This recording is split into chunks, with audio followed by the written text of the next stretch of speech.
perhaps this was me in the early days, would cross their fingers and hope the client liked this person and hoped that they were prepared for the interview and just kind of focus on getting in more candidates. So in the spirit of this session, and just to start out, why is that potentially a mistake? And how are you thinking through, what happens after you send this individual?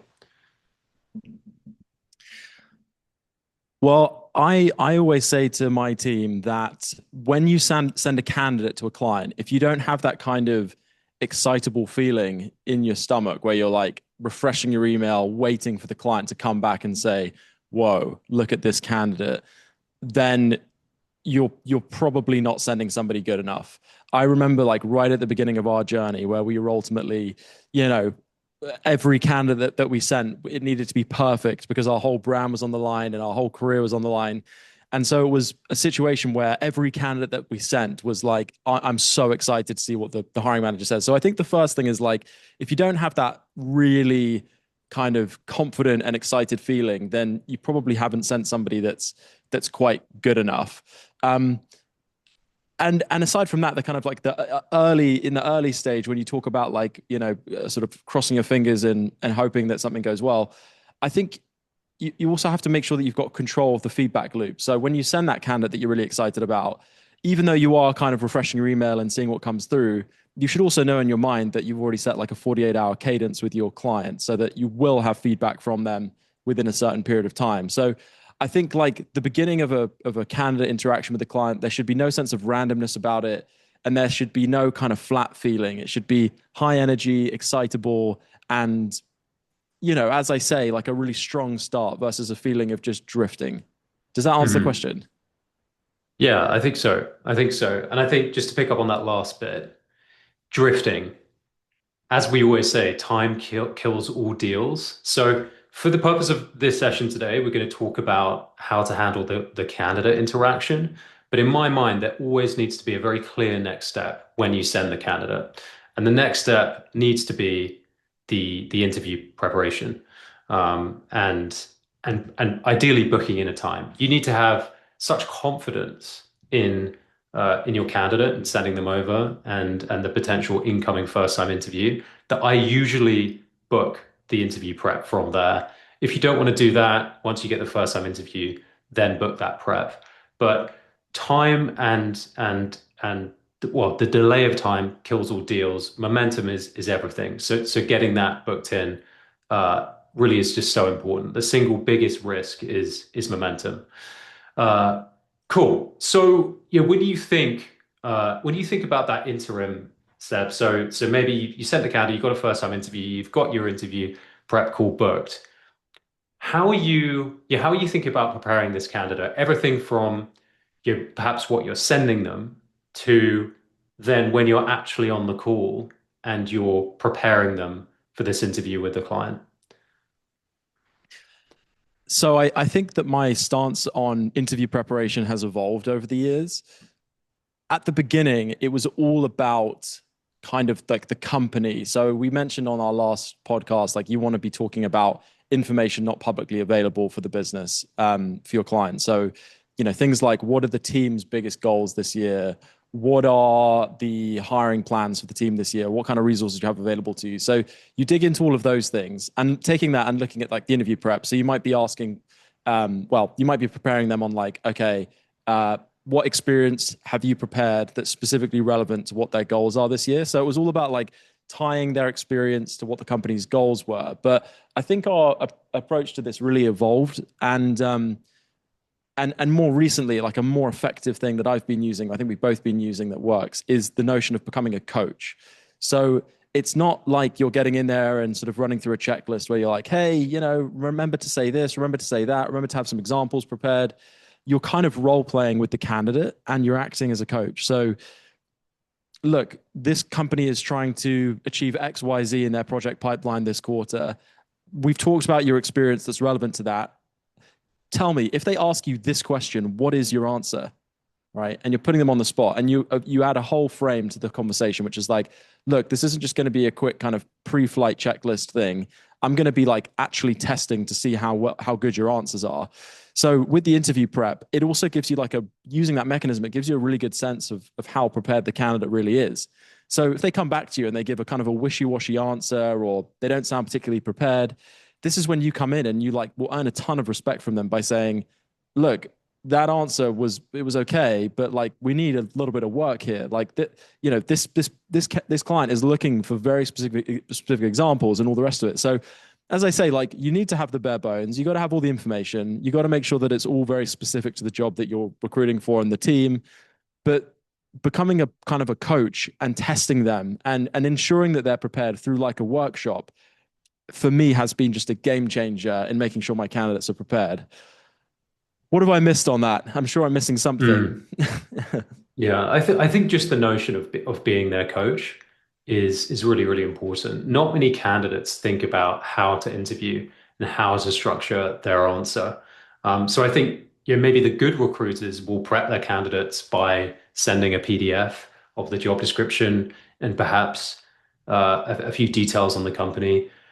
Really good recruiters will perhaps do a deep research report of all the different aspects of the company, what's going on, current events, key hires they've made, maybe funds raised, and that is a great value add. But the really exceptional recruiters have a framework for how they prep candidates. And so one thing we did at our agency, as Seb kind of alluded to, is this framework of how to go about the call, like surely logistics, and just check, hey, you've got the Zoom invite or the in-person. Yeah, great. But that notion of the pep talk, Seb, what you got into is really, really important. And it's that notion of, look, we're going in to win this position together. And even though we're still exploring it, and I know it's only a first step, we need to have this attitude that we're going in to win. Why is it important that from a first step you're going in to win? Because I know some candidates are reluctant. They're like, yeah, based on what you said, this does make sense to explore this. But we never want them to. Do you understand what I mean? Like why? Yeah. Why do we think that attitude is important? Yeah. I think so many very good candidates as well, and especially ones who are like not very active, will say, oh, I'll go in there and have an early conversation, right? And first impressions are so important. And even if you're a passive candidate, if you come into the interview and you're quite flat and you almost seem like kind of inquisitive about if this job is actually any good, you're going to rub the hiring manager the wrong way. And you're going to start out this hire is very important for the client. They're probably excited about meeting you. They probably want you to be the person. And if you kind of posture as more of a detective versus somebody who's really trying to win the job, the interview will probably fall apart before it's even begun. So I think in the Millie framework, even we've baked in this prep line where it's like, prepare your 30-second stadium pitch. But heading into the job with the attitude to win is it's just a positive for everybody involved. The interviewer is going to feel like they had their time spent well. Let's just say you went into it initially with an inquisitive mindset and you turn out to actually really want the job. You may have just lost it because of your lack of energy. Whereas if you go in to win it, worst case scenario, you come out the other side as a candidate and you're like, well, I'm sure I could do that job really well. And I think I made a good impression, but I actually don't want it. But if you go in there and you're not operating to win it, you're just kind of going in there as a detective, as a candidate, then you may come away from it losing a job that you actually do want. And the hiring manager is going to feel like, they've wasted their time a little bit. So I think that's probably one of the biggest things. Absolutely. And I mean, if you are putting your best foot forward and going in with a good attitude, guess what? Your negotiating position, if this is a job you actually like, at the back end, is going to be far easier. So that's another thing to mention. Yeah. So why, Charlie? Yeah, just to jump in on this, like, why do you think?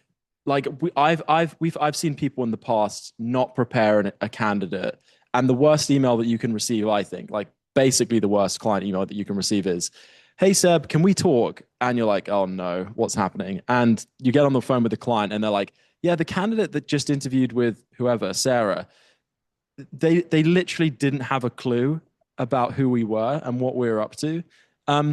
Why do you think so many people skip the interview prep stage? And we've discovered it to be like such an important part of the process. But especially for younger recruiters or people who are maybe just incredibly busy and they want to just say, go, go, go, more candidates, more candidates. Like, why do you think people fail to maybe do Mm. that step every single time? And why do you think that's such a Mm. mistake? Well, I think it's imposter syndrome. I think people coming into recruiting, they don't see recruiting as a professional service. But in my mind, I see recruiting in the same way you'd see a lawyer. Like you're paying a lawyer for professional advice. The reason our clients use us is not because we know the most about their industry. It's because we know the most about recruiting and how to find and commit the best candidates. And so I think you just need to have that sort of psyche shift when you speak to candidates. And yeah, at the start, of course, when you start your career, it's going to be challenging because you feel like an imposter. You know, one could argue it's the same in any career. But the more you do this and the more impact you have when you give and the more success you see, kind of sets this reinforcing notion that actually the advice you give works. And so when I'm speaking to candidates that are slightly skeptical and will kind of say, oh, you know, I know how to interview, you got to challenge them a little bit. You say, well, like, hey, look, you know, I know you've got important things to do here, but this is really important. And the reason I'm telling you this is because it works. The data suggests that it does work. I tell my candidates, um, this is what you need to do, and we'll get into the other aspects. And this stuff really works. Um, And Charlie, so are you I pulling a would say, candidate? If they don't, if they're like, okay, no, no, I'm good, Charlie, I don't need to prep. Yeah, no, no, like I know what I'm doing. Are you going to pull that candidate, or how do you deal with that? Because I've experienced that in the past. it it depends. It depends. It's the way in which they're if they're incredibly dismissive, and I fear that they're going to take that attitude into a client interaction, and it's going to reflect badly on me. I'll think about it. If it's like someone who is just extremely time poor, and is not necessarily dismissive, but someone who just genuinely doesn't have time and they're very cordial about it. And I think that they actually will prepare, then I'll let it fly. Yeah, I I think like this kind of ties to this broader topic we've been talking a lot about recently, and it's like the biggest fear of most recruiters.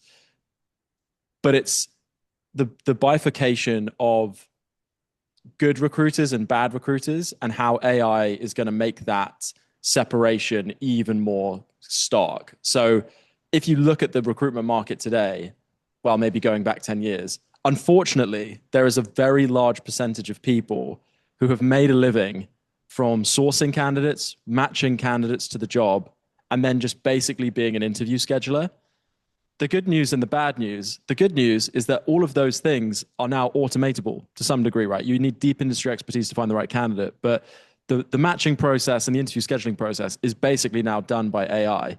So as a recruiter, like if you are not doing interview prep, if you're not really adding this human centric value at every step of the way, you've got to think how relevant you actually are. Like, why is someone paying you $50,000 for essentially just pressing play on a conveyor belt that's kind of being done by AI? And so, to bounce off your point, and just as somebody who's like very passionate about their craft, it's like if you're skipping the interview prep stage and you're allowing your candidates to bulldoze you and not do that, your the value that you're adding to your process diminishes at every single step. Yeah. You're toast. You're toast. You're just a resume slinger. You're not adding any value. You're not guiding, you're not leading. And guess what? When the client calls you and asks you for advice on how to close this candidate, you're not going to have anything. So getting back to our framework, you've gone through the logistics, you've had a bit of a pep talk. One of the things we implemented a couple of years ago, Seb, was this notion of a behavior based interviewing style, or coaching candidates to well, the way in which they're answering questions. Some call this the STAR technique, but would you mind just going into that a little bit and kind of telling people why it's good to use that technique? Um, yeah. So I think that again, like when doing an interview prep, the temptation is just like we talked about previously when screening, is to like answer the questions for them. So it's to say like, hey, just to remind you, like you've got this kind of experience. This is what's going to come up. Are you good to go? Yes, I am. Good. Yep. Great. No. Like it's got to be interactive, right? So with the STAR method and various other techniques, it's all about kind of not just saying, oh yeah, I've done project development in this area, right? But it's stating, what the goal was of the project. It's stating, specifically what your role is in achieving that goal. It's talking about the hurdles that you overcame and problems and difficulty and challenges, the result of that project, and then kind of learnings that you got out the other side. So it's not just and that again, it's rooted in a concept we talked about before, which is storytelling. So it's storytelling in detail, but it's also giving like clear examples, and it's really like your opportunity as prepping the person, but also as a candidate to show off like how solid your IQ and EQ is. It's like when you're doing projects, you're not just this machine that's just churning out results.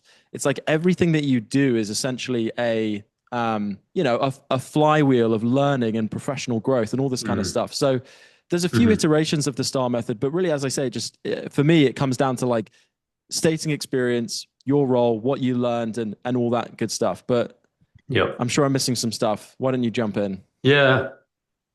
Well, all that stuff is really important. And so I was spending time with a buddy of ours, Josh, Seb, specifically, who runs a creative marketing agency. He has about 15 staff. And he asked me the question, I'm hiring loads of people, Charlie, especially this chief strategy officer. Yeah, how would you advise me to interview these people? Like, what are the kind of questions I need to ask? And I kind of said, well, look, you know what they need to do.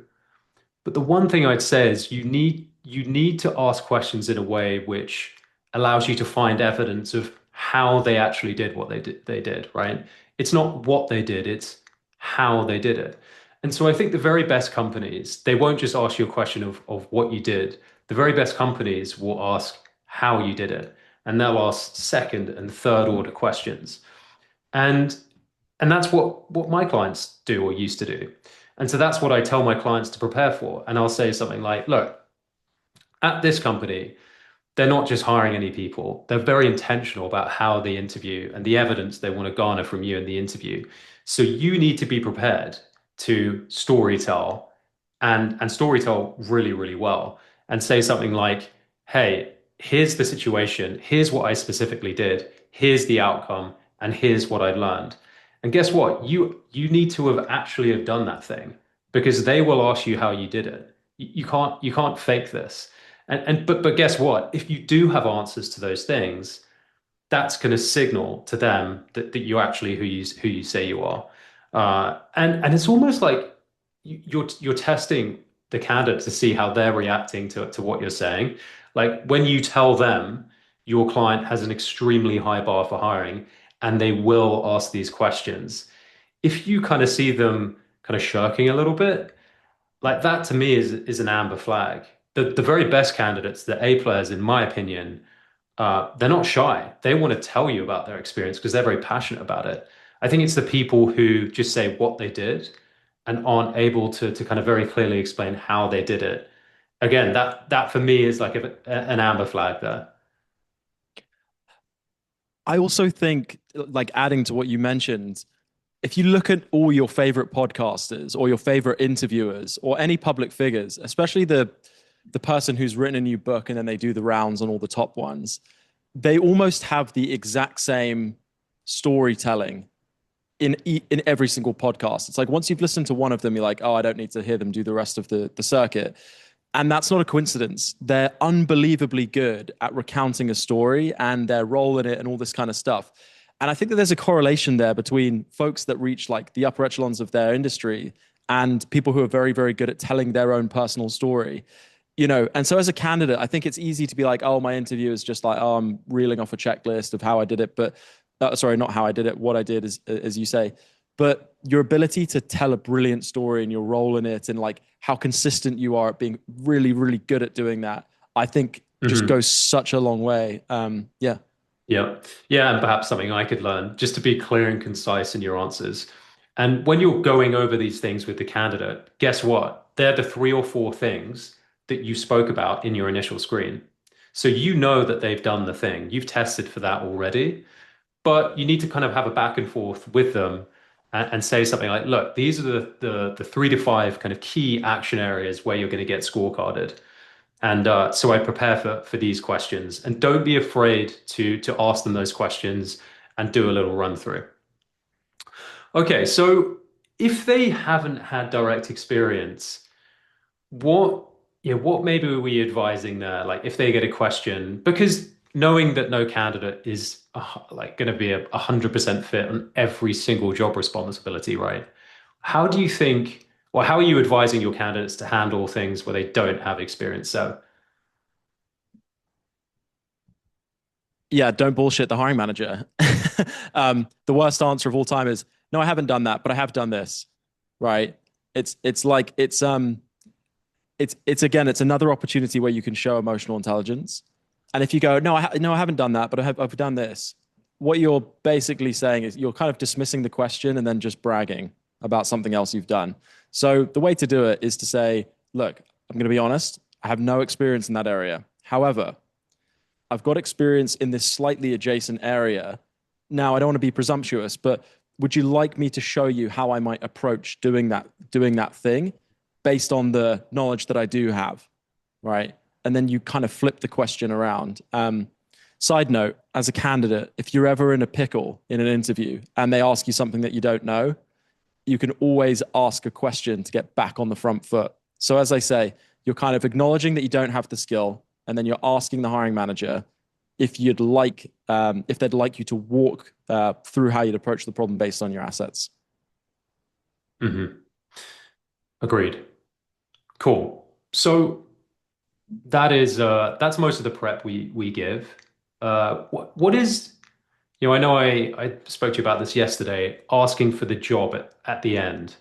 Uh, not all our candidates do this, but the ones that do tend to see a benefit. Wh- why do we do that? Yeah. So yeah, again, I think we were taught this, but having the candidate ask for the job at the end of the interview is like a ridiculously bold thing to do. But it's never a bad thing, right? Because it shows you're intentional, and it also gives you a chance to like remedy any shortfalls. So, for example, if I'm like, "Hey, Charlie, I've really enjoyed this conversation, and I'd like to just ask you directly, you know, is there anything that you're concerned about in terms of how I fit this job? And, do you ultimately think I'm a good match for what you guys are looking for? I'd like to move forward with this, Hmm. And what that does then is gives the hiring manager a chance to like give you a rebuttal. They might say, you know what, Seb, I think you're a great guy and I've really enjoyed your interview. You obviously came here to win the interview and you're prepped and you gave me the star method.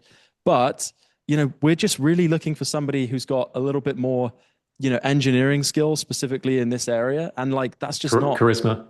right. Yeah. Charisma. Yeah. Yeah, exactly. They're like, you just you don't have this kind of one thing that is also quite important for the job. And then that gives you a chance to go, okay, well, I'm so glad that you mentioned that. I wasn't sure if I should say this, but I have actually done that. Would you like me to tell you a quick story about how I have done it? And they'll go, of course. So it just like by asking for the job, you get an immediate read on how it went, and you get a chance to basically remedy anything that's fallen short. And then also as a recruiter, like you got to train them to do that because it immediately gives you a sense on how they did. If they start to like get a little bit quiet and awkward and weird, the person can be like, "Oh, damn it, I don't think I got that," and it gives you something to bluff. One of our mentors says, "If they don't, did you ask the question? No," and you go, "Great, well, we have no idea how it went then, so I guess we're going to go into this cold." So just those are just a few thoughts. Yeah. Yeah, there's a few things going on there. It's kind of a signal that you're like a confident person. Like being able to do that is, as you say, quite bold. But then addressing things that maybe you didn't feel you answered that well, or things just on the hiring manager or on their mind that could potentially push you through or push the candidate through to a second interview. Uh, Yeah. A okay. few things maybe to add in as well to round out the interview prep, like just a few quick things to do, go on the checklist. So number one, set expectations. Like remember on the interview prep call, hey Charlie, I'm going to call you right after the interview. I want to call you as you're walking out. I want the hot take. I want it fresh off the press. I'm going to call you. Is that an issue? Right. Unless they have a call scheduled directly after but you need to catch up with them within a couple hours of the interview. That's a non-negotiable. I would also say, like, we've talked a lot about preparing the candidate to win the interview and getting all the right examples and all that stuff. Another huge thing to do is, as as when we screen the candidate, we got pain points and we got aspirations, like hard hitting information. We've also now got our client that we've sold it against. So our client has a very specific set of selling criteria, and we've allocated that criteria to their pain points and aspirations. So we also want to make sure that the interview is a conversation where the candidate does effective fact finding. So look, Charlie, you've told me that the most important thing in this is having direct access to the CEO and learning things XYZ. Make sure that you ask a few questions that allow you to uncover that information. In my mind, the worst interviews, and this happens often because middle market businesses don't know how to interview and candidates get nervous. They all get in there, they all, they all catch a great vibe together, but no one's actually done any kind of meaningful discovery around if this is a fit. And then you get to the offer stage and the candidate goes, well, I really need to just think about if this job is even for me or not, because there's just so many things to think about. It's like every interview should just be a very comprehensive series of fact finding that results in having like a clear picture of if the job's for them. So I figured I'd throw those two things out as well. Um, yeah. Absolutely. Absolutely. And ask questions. So I won't, I won't tell my my candidates which questions to ask. I will ask them which questions they're going to ask, and the good ones will already have them. But if they haven't Yeah. thought about it, you have to. There's nothing worse than a client asking a candidate at the end of the interview, do you have any questions? And for candidates to say no. It just shows they're not What, excited, they're not motivated, and they, quite frankly, they don't really care that much. Charlie, what are some really terrible questions to ask? Uh, you know, what's the PTO policy like? What's in it for me? What's the salary again? Also, like I would add, like, uh, if they say, what questions do you have for me? And then it's the little tiny hesitation where they're like, oh yeah, like it's that, yeah, and immediately what that says to the hiring manager is, oh, you don't have any questions, and now you're just trying to scramble for one, and then you'll just insert like a boilerplate question, like, yeah, what does success look like in this role? Uh, yeah, what are the big things you're looking for in this role? Like, you gotta ask really hard hitting, educated, researched questions. So, Charlie, in this interview, we've established that you're looking for somebody that does this, this, this, and this. I'm really curious, you know, how have people on your team tackled this problem in the past? What has gone well for you? What has gone badly for you? I noticed that you guys won this big project back then. That must have taken some doing. You get my point. But make sure the Mm, questions are detailed and researched and effective. And it's almost better not to ask questions than to say, what does success look yeah, like in the I role? agree. Just the generic stuff. I think what does success look like in this role? Yes, if you ask it like that, it's a bad question. But if you rephrase it, it could actually be quite an intelligent question. You could say something like, Seb, in 12 months' time, if you've made this hire and that hire were to absolutely knock it out of the park, 10 out of 10, what would they have to achieve? Or what would they have to have achieved? That is maybe a better way to phrase it. Uh, and Yeah. do you know what? Do you know what's funny? Most hiring managers haven't thought that far through it. They just haven't.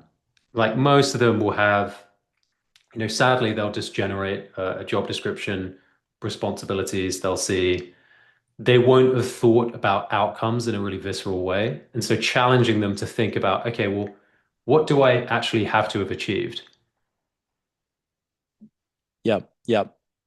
I would also say as well, like while we're on red flags and warnings, like I think one mistake that I see all the time on the candidate side of things is writing off the HR screen or the initial like internal recruiter screen as just like, you know, just a nice to have.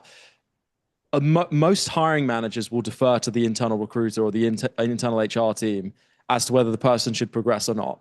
The amount of people I've had who just try and bulldoze HR interviews, they get in, they're like, yeah, no, I've done this, I've done that, I've done this, I'm a good fit for the role. I'm excited to talk to the hiring manager. And they just try to like blitz through it and they lose the job because of that. I mean, I've seen so Mhm. many people do that early in my career. I lost a lot of deals because of my lack of awareness to that. And you've got to remember, like an HR person or an internal recruiter, like they might be getting paid 100 or $200,000 to do that job. So these people are relying on them to be the first kind of barrier to entry to the job. So again, for candidates, making sure that they never ever bulldoze through the internal screen, it's so important. Yeah, absolutely. Yeah, never be dismissive of a first, yeah, whether it's HR or talent acquisition, whatever it might be. I tell you what's a super, talking of this, I tell you what's a super underutilized tool that most people don't do. And it takes a little bit of gusto. But Charlie, on the flip side, how are you preparing your client for an interview?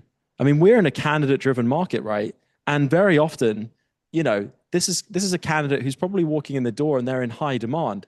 So do client interview prep? How do you do it? Is it over email? Is it on the phone? What kind Mm, of things do you make sure they do? I think it's an underutilized tool. mm. So this is a whole different topic and conversation, and definitely we can get into it at some point. But I think it's really, really important. The first thing to say is there's definitely going to be a range of clients that you work with, from the startups to the Fortune 500, whatever. Some of them will be very prepared, some of them won't. But let's just say there's an example of a client who is wanting our counsel on how to interview candidates. The first thing I'm saying is well, you need to know exactly what you're looking for, because there's no point structuring an interview process if you don't know what you're looking for. And a lot of people will just produce a job description. It's the job description they used last year or something they've scraped together online. But that doesn't mean you know what you're looking for. And so, as I say, this is a whole different conversation. But the first thing I'm saying is, okay, well, you need to meet with the team, the hiring manager and the rest of the team who have a say in this role. You need to look over exactly what you need this person to do. And then you need to decide the questions you need to ask, and specifically whether, like, the good answers to those questions and maybe the bad answers to those questions. And then you need to split this accordingly between the team. So you're not all testing for the same thing. Something I see a lot is companies just saying, oh, you can talk to Fred now and you can talk to Jenny now. It's the same conversation 5 times.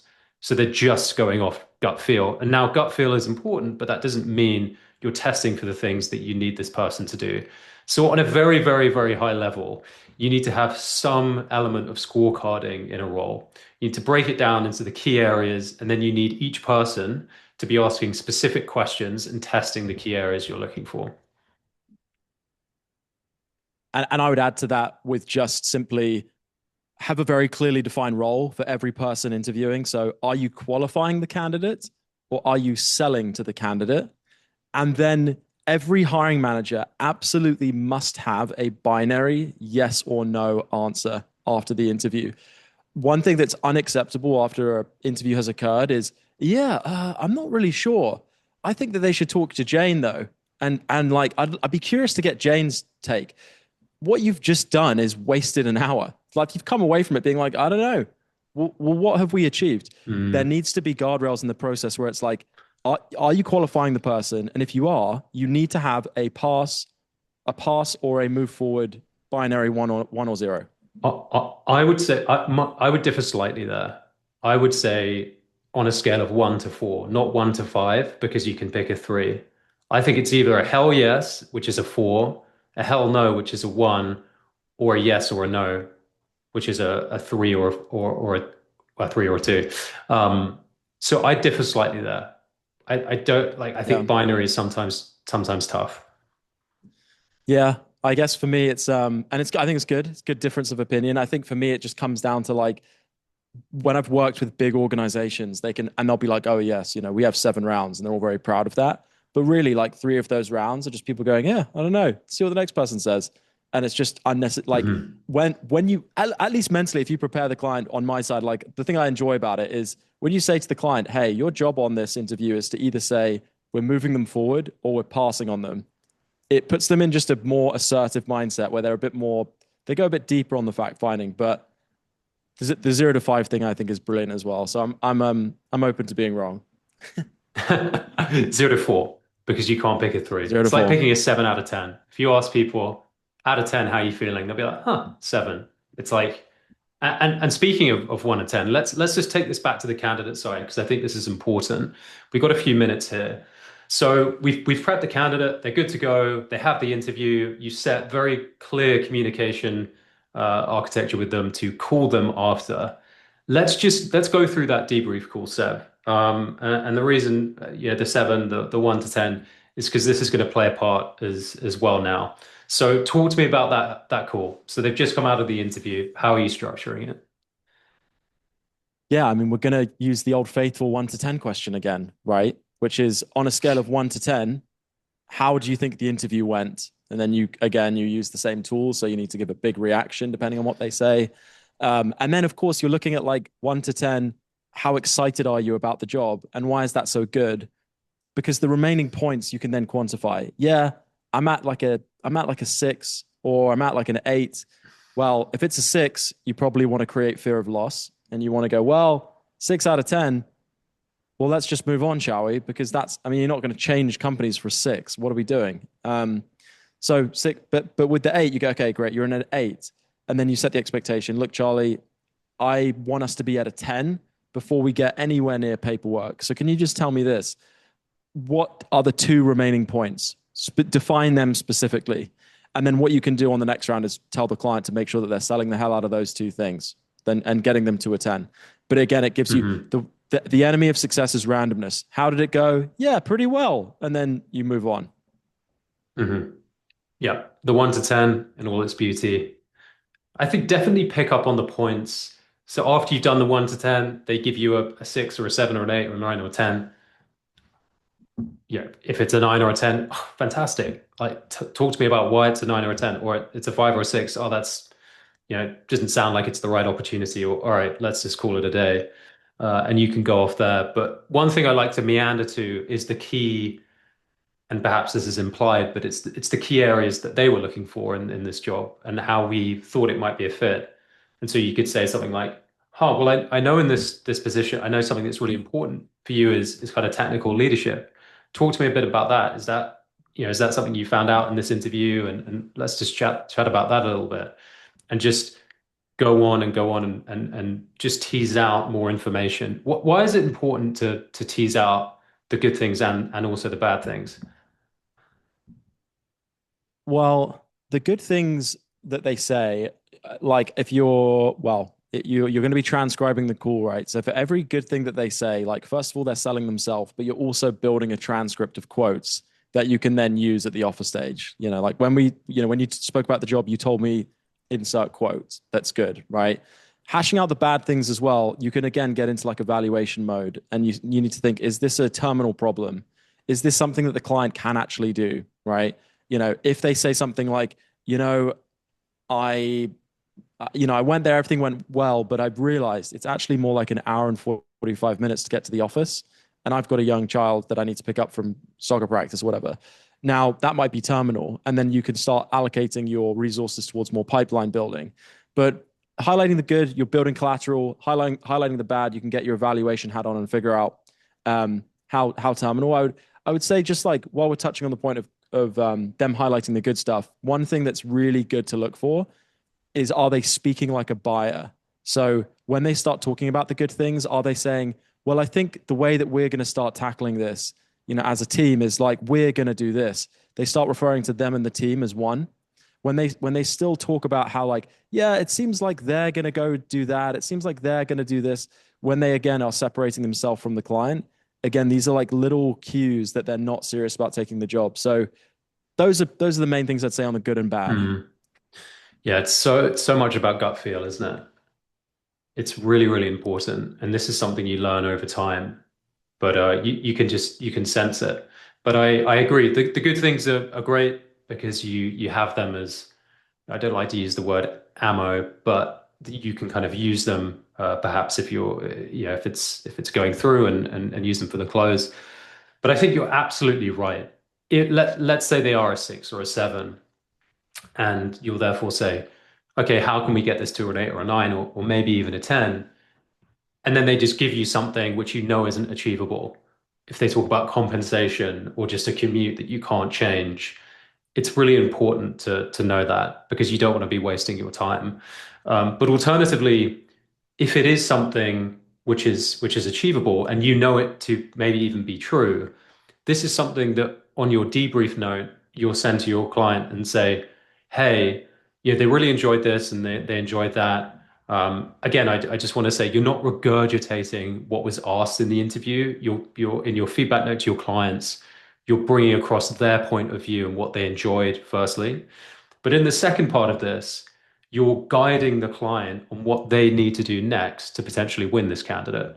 So you'd maybe say something like, well, if we could get a little bit more info on this particular area of the job description and how you approach teamwork or collaboration or something like that, uh, it would go a long way to building their excitement towards the position or something like that. So not only are you getting this information from the candidate for your benefit and how to potentially close them, but you're guiding and you're leading the client in a debrief note.